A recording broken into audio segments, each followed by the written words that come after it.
बहुत बड़ी गलती है ये आपकी अगर आप कर रहे हैं और आपको इसी वक्त ये गलती रोक देनी चाहिए जब हमारे पास बहुत सारे प्रश्न आते हैं कि हम कहाँ से आए हैं, हम कौन हैं, हम मरते हैं या नहीं और मृत्यु के बाद क्या होता है और पुनर्जन्म क्या है।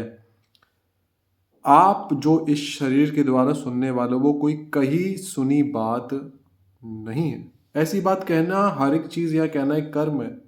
हर एक चीज़ जो हम यहाँ बोलते हैं वो हमारा एक कर्म है, क्योंकि हम एक किरदार निभा रहे हैं, उसके द्वारा कोई क्रिया हो रही है तो वो कर्म हुआ। जैसे हमने कुछ भी करा, जैसे मान लो मैंने यहाँ से पेन उठाया और मैं यहाँ लिख गया, जो भी प्याज लहसुन खाता है वो नरक की प्राप्ति करेगा। मैंने लिख दिया, मेरा मन, मैंने कुछ अनुभव करा नहीं, मैंने लिख दिया बस।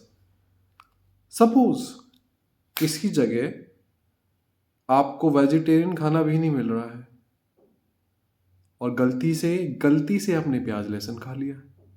आपका तो ये प्रण था, प्याज लहसुन नहीं खाएंगे मरेंगे, नर्क जाएंगे। नर्क हमने देखा नहीं। बड़े ध्यान से एक एक शब्द समझ लेना, क्योंकि अनुभव बोल रहा है ना। मेरे शब्द थे, मैंने बोल दिए या फिर मैंने लिख दिए कहीं दीवालों पर, या फिर मैंने किसी को समझा दिया, वो कर रहा है ना। आप भी फॉलो कर रहे हैं। आपने खा लिया, आपके अंदर एक गिल्ट आया, एक पश्चाताप आया, अरे सब खराब हो गया हमारा, तो हमने प्याज लहसुन खाया, हमारा सब खराब हो गया। कैसे कैसे खराब हो गया?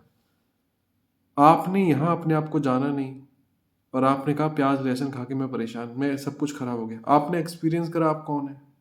आपने सच में देखा नरक जाके? क्या आप सच में स्वर्ग गए हैं? अगर मैं आपसे पूछूं क्या आप स्वर्ग गए हैं, अगर आप गए भी तो आप वापस आए उस याददाश्त के संग, वापस इस दुनिया में नहीं आए, आप क्या बताओगे? क्या आप नर्क गए? नहीं। क्या आप कलयुग में हैं? नहीं। क्या आप सतयुग में हैं? नहीं। सुना है। क्यों सुना है आपने? फिर ऐसे में तो अपने कानों में उंगली डाल लो, फंस जाओगे। क्योंकि मेरा कार्य इतना आसान है कि बस आप जाग जाओ। जो हमने इस जीवन में एक्सपीरियंस किया है वो आप एक्सपीरियंस कर लो। जाग जाओ भाई, किसी भी वक्त किसी भी सेकंड हम ये शरीर छोड़ेंगे। सबसे पहला अटल सत्य जो इस सपने में हम जी रहे हैं, हमें जो भी शरीर मिला है, हमारी जो भी कंडीशंस हैं, हम एक दिन ये शरीर छोड़ेंगे। ठीक है। दूसरा सबसे बड़ा सच, क्या शरीर छूटने से आप मर जाते हैं? नहीं, आपका किरदार मरता है। सपोज इस रोल में, इस मूवी में आपकी एक आइडेंटिटी है, आपका नाम है वहीम। वहीम आपका नाम है, आप एक टीचर हैं। किरदार में आप एक टीचर का रोल निभा रहे हैं और सडन आपको ये रोल छूटता है, किरदार मर गया। किरदार का नाम वहीम था, उसके शरीर से लोग जानते थे और शरीर मर गया, बस इतना सा है। आप तुरंत आगे जाते हैं, तुरंत आप आगे जाते हैं। ऐसा क्यों हो रहा है फिर? किसी के तो हाथ पैर सब सही सलामत है, किसी के संग बहुत बुरा हो रहा है, कि कोई बहुत बुरी कंडीशन में है, कोई बहुत अच्छी कंडीशन में है। बहुत अच्छी बात है, आपको ये बात समझ में आ जानी चाहिए। नरक जब कहा गया, बार बार कहा गया नरक होता है, नरक भोगना पड़ता है, तो उसमें कहा गया कोलू का बैल है। नरक की बात हो रही है, कोलू का बैल है, उसमें पेरे जाओगे। शब्द भी वही है जो यूज होते थे उस समय, टेक्नोलॉजी भी वही है कि कोलू का जो कोलू होता है, कोलू तो अब ज़्यादातर लोग जानते भी नहीं है। कोलू में ऐसे पेरे जाओगे, बैल बंधे होते थे ऐसे आगे और बैल ऐसे घूमते थे, तो उसमें ऐसे पिस जाता था। कढ़ाई, लोहे की कढ़ाई में तले जाओगे। आप एक बात समझो, क्या यहाँ से लोग पर्टिकुलर ऐसी जगह एक जगह जाते होंगे जहाँ एक लोहे की कढ़ाई होती है, पर्टिकुलर कोई आग लगाता होगा, वो ऐसे करके सब्जी बनाने की तैयारी कर रहा है और उसको तलेंगे, फिर खाएगा कौन उन्हें?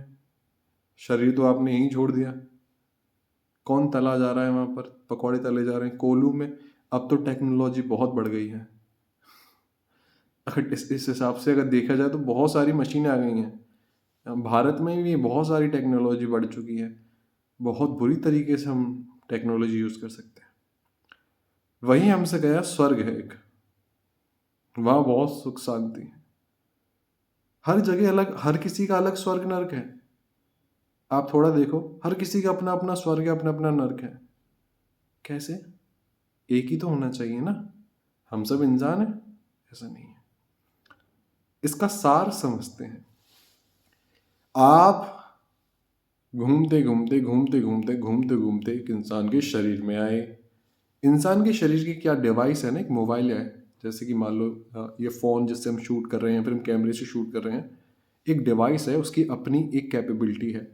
इंसान के शरीर में आने के बाद हमारी एक अपनी कैपेबिलिटी है, यानी कि ये एक तरीके का पड़ाव है। हम बहुत सारे पड़ाव पार करते करते एक दिन इंसान के शरीर में आ जाते, सडन आ जाते हैं, हमें नहीं पता हम आ गए।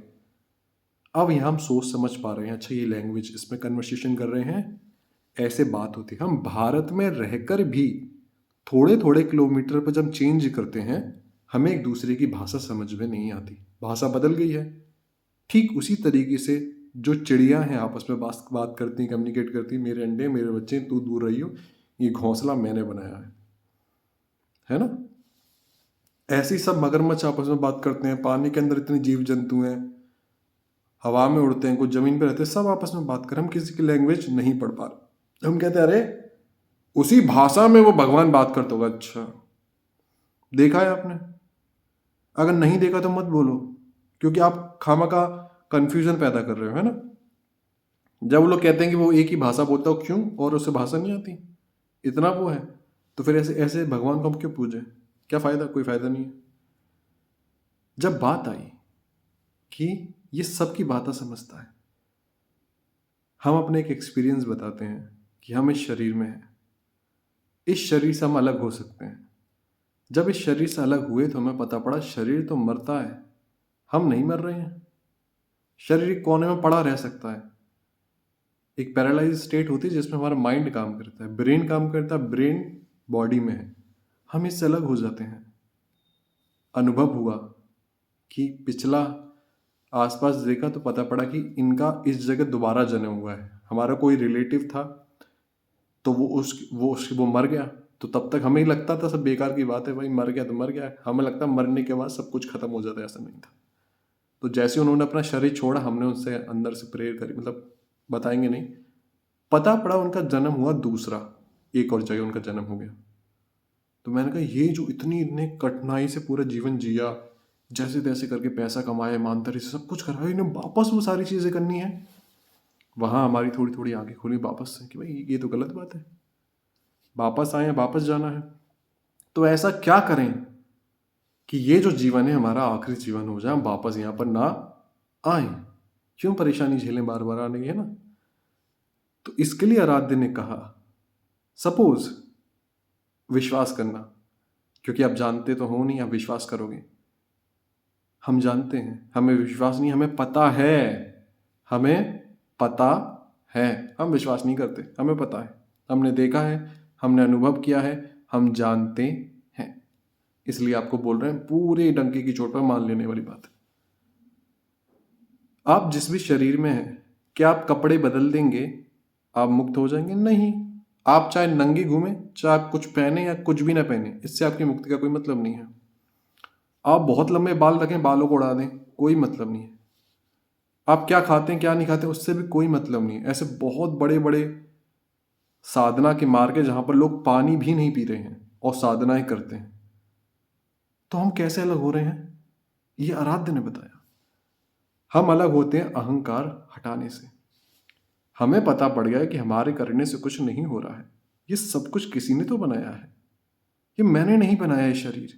और जिसने भी ये सब कुछ बनाया वो आकर हमसे कह ही नहीं रहा है, वो कह ही नहीं रहा आकर के कि मैंने बनाया है ये सब कुछ, ये पृथ्वी, ये सूरज, ये तुम्हारा शरीर, ये इतनी जीव जंतु का शरीर मैंने बनाया है। उसने कभी ये नहीं कहा कि मैंने बनाया है, ऐसे चलो, ऐसे करो। अगर उस भगवान, उस खुदा के ही चलाने से दुनिया चल रही हो तो इतनों के रेप हो रहे हैं, इतनों के गले कटते हैं, इतने शरीर सड़ रहे हैं, चीख रहे हैं कि मौत आ जाए, मौत नहीं आ रही है। ऐसा कैसा निर्दयी है वो भगवान कि वो देख के उसके दिल नहीं पसीज रहा। तो तब प्रश्न आता है कि ऐसे भगवान को फिर हम क्यों पुकारें जब ये ऐसा हो ही नहीं रहा, सब कुछ खराब हो रहा है, वो सुन नहीं रहा क्या? तब पता पड़ा उसके करने से नहीं हो रहा है। वो इतना इतना कृपालु दयालु है, वो इतना प्रेम है उसके अंदर कि जब तक जीव चाहता है कि मुझे ये पसंद है, मुझे ये गृह पसंद है, मुझे ये खाना है, आप देखना इंसान यहां आकर बस बोलेगा मुझे ये बनना है जीवन में, मुझे ये करना है, आपको पूरी छूट है। आप जो कहो और करो, आपको ना मिले अपने ऊपर कह देना कि नहीं ऐसा मैंने प्रयास करा पूरा नहीं मिला, जरूर कोई ना कोई कमी करी होगी, नहीं तो मिल ही जाएगा।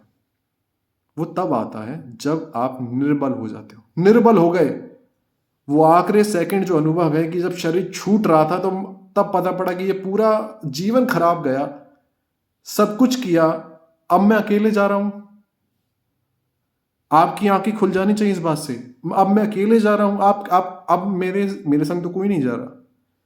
जिनको मैंने माँ बाप कहा, भाई बहन कहा, दोस्त कहा, गुरु कहा, कोई नहीं जा रहा मेरे संग, मैं अकेले जा रहा हूं।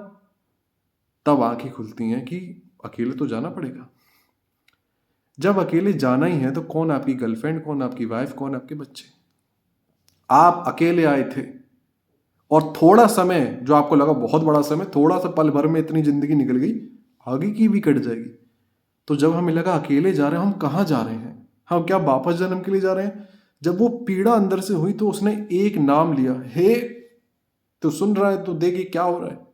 वो तुरंत आ गया, उस वक्त वो उस सेकंड ही आ गया, क्योंकि शरीर छूटा नहीं है, बस पीड़ा थी कि सब छूट गया, अब मेरे में कोई ताकत नहीं है, अब मेरे में कोई ताकत नहीं। जब जीव ये कह देता है कि मेरे करने से नहीं हो रहा है, मैं हर बार मैं भटका हूं और हर बार मैं इस दलदल में फंस जाता हूं कि बस खाने पीने ही आया था क्या, नहीं, मरने के बाद आप नहीं मर रहे हैं। अगर आपने कुछ गलत किया किसी के संग तो आपको वो महसूस कराना पड़ेगा, जब तक उससे बिना फ्री नहीं होते। तो जब जीव आर्त भाव में ये पुकार देता है कि हे आराध्य, हे प्रभु, हे अल्लाह, तू जो भी है मैं नहीं जानता, ना समझ। जब उसने कहा कि मैं ना समझ हूं, मुझे सच में कुछ नहीं पता यार तू कौन है, और मुझे ये भी नहीं पता मैं कहां जा रहा हूं, और मुझ में कोई बल नहीं है, ना समझ हुआ, मुझ में कोई बल नहीं है। अगर तू सुन रहा है तो आज से जिसने भी सब कुछ बनाया, उसे नहीं पता किसने बनाया है, बस उसने कह दिया आज से ये पूरा शरीर ये तूने ही तो दिया है, इसके अंदर की आत्मा, इस शरीर से जुड़े सारे रिश्ते, सारे अच्छे बुरे कर्म सब तुझको समर्पित। एक्चुअल में है उसी के, तेरे को ही समर्पित, मैं फ्री हो गया, अब तुझे जो कराना है तू करा ले। जैसे ही जीव कह देता है कि आज से तुझको समर्पित हूं, अब उसने वाहिगुरु को कहा है, अब उसने रव को कहा है, उसने कृष्ण को कहा है, या उसने राधे को कहा है, या उसने अपने अल्लाह को कहा है, या उसने अपने गौतम बुद्ध को कहा है, जीसस को कहा है, बाबा को कहा है, किसी भी नाम से उसने कहा कि आज से ये सब कुछ तेरा है। वो आ जाता है और वो आपको याद दिला देता है। कहीं सुनी बात नहीं है। फिर आपने एक फोटो में देखा मेरे वाहिगुरु ऐसे दिखते हैं, वो एग्जैक्ट उसी रूप में आपके सामने आएंगे और जो भाषा आप समझते हो उसमें आपसे बात करेंगे। अगर आपको लगता है मेरे शिव ऐसा दिखते तो बिल्कुल शिव के रूप में आपसे सामने आके बात करेंगे। अब वो निराकार साकार रूप में आपसे बात कर रहा है, और जैसे ही घटना घटती है एकदम शांत, इतना शांत माहौल होता है, पूरी परतें हट जाती हैं। बस अब वो आपसे सामने आके कहता है कि आज से मैं संपूर्ण तेरा हूं। वो ये भी नहीं कहता कि तू मेरा हुआ, उसमें इतना अहंकार, तो उसमें इतना भी नहीं है, अहंकार नहीं है। वो कहता है कि मैं तेरा हो गया, वो अपने आप को नौछावर कर देता है। आपकी शरणागति हो गई, आपका सब कुछ हो गया। अब आप यहां पर कुछ भी करो, अच्छा करो तो बुरा करो, मैं शरणागति हूं। तो आप किसी को भी, अगर आप गुरु चरण की कृपा में हो, आपको पता है मेरे गुरु मेरे सब कुछ है, तो वो गुरु ही परब्रह्म है। मान लो आप इस शरीर को तो नहीं जानते, पर आपके कानों में शब्द पड़ रहे हैं, तो जैसा भी जीवन है बस मुझे मुक्त होना, ये मेरा आखिरी जीवन है, मुझे वापस नहीं आना। ये अंदर ले आओ, और मुझे कुछ भी नहीं पता, मैं निर्बल हूं, पर मैं तेरा हूं। इतना कहने से ही सारे काम हो जाएंगे, कोई पूजा पाठ नहीं, कोई कुछ नहीं। समझ जाओ।